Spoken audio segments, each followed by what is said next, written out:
दोस्तों, ब्यूटीफुल हिंदी कहानी में आपका स्वागत है। आज की कहानी है पापा की अय्याशी। इस कहानी के सभी पात्र और घटनाएं काल्पनिक हैं। अगर ये कहानी आपको अच्छी लगे तो लाइक करें, शेयर करें। चैनल पर पहली बार हैं तो प्लीज़ मेरे चैनल को सब्सक्राइब करें। प्रमोद बनारस के एक छोटे से कस्बे में रहता था। प्रमोद की दो बेटियां थीं, सोनाली और मानसी। सोनाली और मानसी जब छोटी थी तभी उनकी माँ आरती उन्हें छोड़कर इस दुनिया से चल बसी। आरती के गुजर जाने के बाद प्रमोद अपनी दोनों बेटियों की परवरिश में लग गया। प्रमोद अपनी दोनों बेटियों से बहुत प्यार करता, उन्हें माँ की कमी कभी महसूस नहीं होने दिया। प्रमोद की जब दोनों बेटियां बड़ी हो गईं तो प्रमोद अपनी बड़ी बेटी सोनाली का शादी कर दिया। सोनाली के शादी के कुछ दिन बाद उसने अपनी छोटी बेटी मानसी की भी शादी कर दी। प्रमोद की दोनों बेटियां अपने अपने घर में बहुत सुखी थीं। ये बात सुनकर प्रमोद बहुत खुश होता कि चलो मैं अपनी जिम्मेदारियों को अच्छी तरीके से निभाया। अब धीरे धीरे प्रमोद की उम्र भी ढलने लगी। जब वो नौकरी से थक हार कर घर आता तो घर पर उसे बहुत अकेलापन महसूस होता और थका हारा होने की वजह से उसे खाना भी बनाने का मन नहीं करता। एक दिन प्रमोद अपनी दोनों बेटियों से फोन पर बात करते करते बोला कि बेटा, धीरे धीरे अब मेरी उम्र भी बढ़ रही है। काम से आता हूँ तो मुझे घर का काम करने का मन नहीं करता। सोचता हूँ कि घर आऊँ तो घर पर बना बनाया खाना मिल जाए। तुम लोग चाहो तो दामाद जी से बात कर यहाँ पर रह सकती हो, जिस वजह से मेरा मन भी बहल जाएगा और मुझे 2 वक्त की रोटी भी मिल जाएगी। प्रमोद की दोनों बेटियों को तो मानो अपने पिता की तकलीफ सुनाई ही नहीं दी। उन दोनों ने तो अपना ही दुखड़ा सुनाना चालू कर दिया। दोनों ने कहा, पापा मैं कैसे आ सकती हूँ। किसी ने कहा मेरे बेटे की पढ़ाई है तो किसी ने कहा मेरी बेटी की पढ़ाई है। प्रमोद को उसकी दोनों बेटियों का इस तरह जवाब देना उसे बहुत तकलीफ दिया और वो सोचने लगा कि इन दोनों की परवरिश के लिए मैंने अपनी पूरी जवानी कुर्बान कर दी। किसी की तरफ आंख उठाकर देखा तक नहीं कि सौतेली माँ आ जाएगी तो इन दोनों का जीना हराम कर देगी। और आज उन्हीं बेटियों को मेरे लिए टाइम नहीं है। अपनी बेटियों का अपने प्रति इस तरह का व्यवहार देखकर प्रमोद बहुत टूट चुका था। फिर भी उसने किसी तरह अपने आप को संभाला, पर ढलती उम्र और अकेलापन उसे चिंतित कर दिया कि आखिर आगे की जिंदगी मेरी कैसे कटेगी। मेरी बेटियां तो मुझे पूछती तक नहीं। प्रमोद के गांव में थोड़ा जमीन जायदाद था। प्रमोद ने ना चाहते हुए भी उस जमीन को बेच दिया, जिससे कुछ पैसा मिला और उस पैसे को अपने नाम जमा कर दिया। एक दिन प्रमोद एक होटल में खाना खा रहा था। उसी होटल में उसके सामने एक महिला भी खाना खा रही थी, जो लगभग उसी के हम उम्र थी। वो महिला खाना खाकर उठी और होटल वाले से खाने का दाम पूछने लगी। होटल वाले ने उस महिला को खाने का दाम 60 रुपये बताया। उस महिला ने अपना पर्स निकाला, पर उसके पास सिर्फ 50 रुपये थे। उस महिला ने होटल वाले से कहा, भैया अभी मेरे पास सिर्फ 50 रुपये हैं, 10 रुपये नहीं है।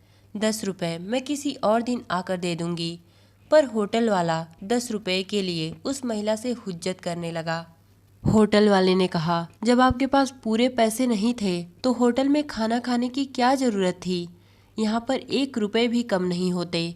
आपको अभी और इसी वक्त 10 रुपये देना पड़ेगा। उस महिला ने होटल वाले से कहा, अरे भैया मेरे पास 100 रुपये थे, पर शायद मेरे 50 रुपये कहीं गिर गए, नहीं तो मैं आपके होटल में खाना ही खाने नहीं आती। मुझे लगा मेरे पास पैसे हैं, पर होटल वाला ये बात मानने को तैयार ही नहीं था। प्रमोद उस महिला और होटल वाले की तकरार बहुत देर से देख रहा था। उसे बहुत गुस्सा आया और वो तुरंत काउंटर पर गया और अपने पास से 10 रुपये निकालकर होटल वाले को दे दिया। और गुस्से में उसने होटल वाले से कहा, अरे भाई आप लोग कैसे इंसान हो। सिर्फ 10 रुपये की तो बात थी। जब ये बोल रही हैं कि कल आकर दे देंगे, फिर भी आप इनकी बात मानने को तैयार नहीं। आपके अंदर इंसानियत है कि नहीं। तभी उस महिला ने प्रमोद का शुक्रिया अदा करते हुए कहा, आपका लाख लाख शुक्र है कि आपने मेरी मदद की। आपको देखकर लगता है कि अभी भी हमारे समाज में कुछ अच्छे लोग हैं। इस बात पर प्रमोद ने कहा, अरे कोई बात नहीं, चलिए ठीक है। उस महिला और प्रमोद में थोड़ी बहुत बातें हुई। प्रमोद ने बातों ही बातों में उस महिला से कहा, अगर आपको और भी कुछ खाना है तो खा सकती हैं। उस महिला ने कहा, अरे नहीं नहीं, आपने इतना कर दिया, वही मेरे लिए बहुत बड़ी बात है। प्रमोद ने कहा, ठीक है, पर आपको सही लगे तो सिर्फ मेरे साथ एक कप चाय ही पी लीजिए, मुझे अच्छा लगेगा। उस महिला ने कहा, ठीक है, अगर आप इतना कह रहे हैं तो पी लेते हैं। चाय पीते पीते प्रमोद ने उस महिला से उसका नाम पूछा। उस महिला ने अपना नाम आरती बताया। उस महिला के मुंह से आरती नाम सुनते ही प्रमोद ने बोला, क्या आपका नाम आरती है? उस महिला ने कहा, हाँ, पर मेरा नाम सुनते ही आप इतने हैरान क्यों हो गए? प्रमोद ने कहा, इस नाम से मेरा दुनिया का सबसे खूबसूरत और बहुत पुराना रिश्ता है। उस महिला यानी आरती ने पूछा, कौन सा रिश्ता? प्रमोद ने बताया कि आरती मेरी पत्नी का नाम था, जो अब इस दुनिया में नहीं है। मुझे उनकी बहुत याद आती है। इस बात पर आरती ने कहा, हाँ, आपने सही कहा, जिन्हें हम ज़्यादा याद करते हैं और जो हमारे दिल के सबसे करीब होता है, अक्सर वही लोग हमें छोड़कर चले जाते हैं। मेरी भी कहानी लगभग आपके ही जैसी है। मेरे भी पति अब इस दुनिया में नहीं है। मुझे भी उनकी बहुत याद आती है। जब वो हमें छोड़कर गए तो अभी बच्चों की शादी नहीं हुई थी। मेरे 2 बेटे हैं और दोनों बेटे अच्छे अच्छे पोस्ट पर नौकरी करते हैं।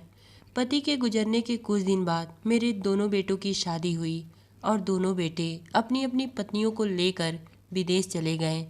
विदेश जाने के बाद वो लोग एक बार भी नहीं पूछते कि माँ तुम कैसी हो। मेरा जी नहीं मानता तो मैं कभी कभी फ़ोन कर लेती हूँ। वो लोग बस थोड़ा बहुत बात करते और कहते, माँ मैं अभी बहुत बिजी हूँ, बाद में बात करूँगा, यही कहकर फ़ोन काट देते। मैं बस रो कर रह जाती। दोनों बेटों के 2-2 बच्चे भी हैं, पर नाती पोतों का मुंह तो मैंने कभी देखा ही नहीं, क्योंकि जब से वो लोग पैदा हुए मेरे बेटे कभी इंडिया आए ही नहीं। साड़ी की दुकान पर काम कर मैं अपना पेट पालती हूँ।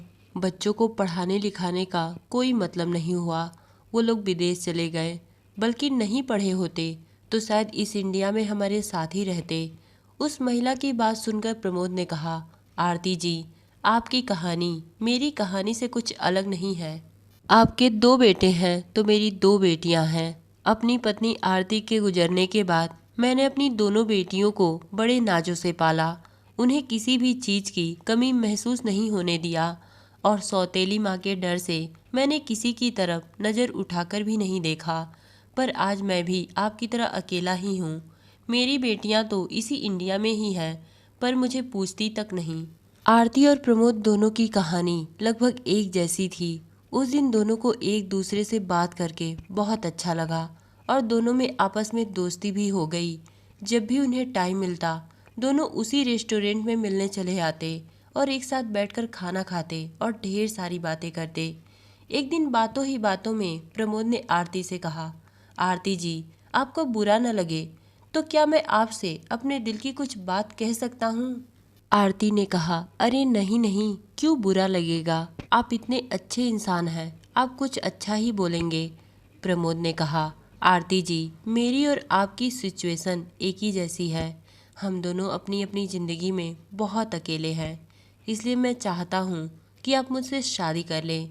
शादी का नाम सुनते ही आरती थोड़ी सोच में पड़ गई। प्रमोद ने कहा, क्या हुआ आरती जी, आपने कोई जवाब नहीं दिया? आरती ने हिचकिचाते स्वर में कहा, प्रमोद जी, पर इस उम्र में शादी, लोग क्या कहेंगे? प्रमोद ने कहा, आरती जी, यही तो उम्र है जब हमें अपने जीवन साथी की ज़रूरत होती है, पर दुर्भाग्यवश हम दोनों के जीवन साथी हमें छोड़कर चले गए और हमारे बच्चे भी हमारा साथ नहीं दे रहे, तो आखिर हम किसके सहारे अपनी ज़िंदगी काटेंगे? आरती ने कहा, ठीक है, मैं इस बारे में सोचूंगी। प्रमोद ने कहा, आरती जी, सोचना क्या है, कौन सा हमें अपने बच्चों से राय मशवरा करना है। जब वो हमें पूछते ही नहीं तो फैसला तो आपके हाथ में है। बहुत कुछ सोचने के बाद आरती ने कहा, ठीक है प्रमोद जी, आप सही बोल रहे हैं, मैं आपसे शादी करने को तैयार हूँ। अगले दिन आरती और प्रमोद ने एक मंदिर में जाकर शादी कर ली। प्रमोद आरती को लेकर अपने घर आया। आरती के आने के बाद प्रमोद की ज़िंदगी बहुत खुशनुमा हो गई थी। दोनों एक दूसरे के साथ बहुत खुश थे। कुछ दिन बाद प्रमोद की बड़ी बेटी सोनाली अपने मायके आई। जब सोनाली आई तो शायद प्रमोद घर पर नहीं था। वो अपने मायके में आरती को देखकर बौखला गई। उसने कहा, मेरे पति नवीन ने सही कहा था कि तुम्हारा बाप एक औरत के साथ अयासी कर रहा है। इस बात पर मैंने नवीन को डांट दिया था कि तुम झूठ बोल रहे हो, मेरे पापा ऐसा नहीं कर सकते। मैंने उस टाइम नवीन की बातों पर विश्वास नहीं किया, पर ये देखो, इस रखैल ने तो मेरे घर पर ही कब्जा जमा लिया है। यही कहते हुए सोनाली ने आरती का हाथ पकड़ते हुए उसे बाहर निकाल दिया। तभी प्रमोद दरवाजे पर आ गया और ये सब देखकर उसने सोनाली को थप्पड़ जड़ते हुए कहा, खबरदार, जो तूने आरती को रखैल कहा तो ये मेरी धर्मपत्नी है। सोनाली ने कहा, पापा कब से ये आपकी धर्मपत्नी हो गई? प्रमोद ने कहा, बेटा सोनाली, जब मैंने तुम दोनों बहनों से अपनी परेशानी बताई कि अब मेरी उम्र ढल रही है, अब मैं बहुत अकेला महसूस कर रहा हूँ, घर आने के बाद मेरा खाना भी बनाने का मन नहीं करता, तो तुम दोनों ने एक बार भी मेरे बारे में नहीं सोचा। तुम दोनों तो मेरी परेशानी छोड़ अपनी ही परेशानी बताने लगी। ये नहीं सोचा कि जिस बाप ने तुम दोनों के लिए अपनी पूरी जिंदगी लगा दी और आज उसी बाप को जब तुम दोनों की ज़रूरत पड़ी तो तुम दोनों ने अपना मुंह फेर लिया। तो मैं करता क्या, इसलिए मैंने आरती से शादी कर ली। और तुम कौन होती हो मेरी पत्नी को घर से निकालने वाली? चली जाओ मेरे नज़रों के सामने से। मैंने तुम दोनों बहनों की शादी कर दी है, अब तुम दोनों अपना अपना देखो। यहाँ पर दखल अंदाजी देने की ज़रूरत नहीं। प्रमोद के इतना कुछ कहने के बाद शायद सोनाली को समझ में आ गया था और वो कुछ देर बाद वहाँ से चली गई। दोस्तों, ये कहानी ज़रूर है, पर ये कहानी हमारे समाज का जीता जागता आईना है, क्योंकि कोई भी इंसान अपनी ज़िंदगी अकेले नहीं काट सकता, क्योंकि अकेले रहेगा तो पागल ज़रूर हो जाएगा। तो दोस्तों, ये कहानी आपको कैसी लगी कमेंट्स में बताइएगा। धन्यवाद।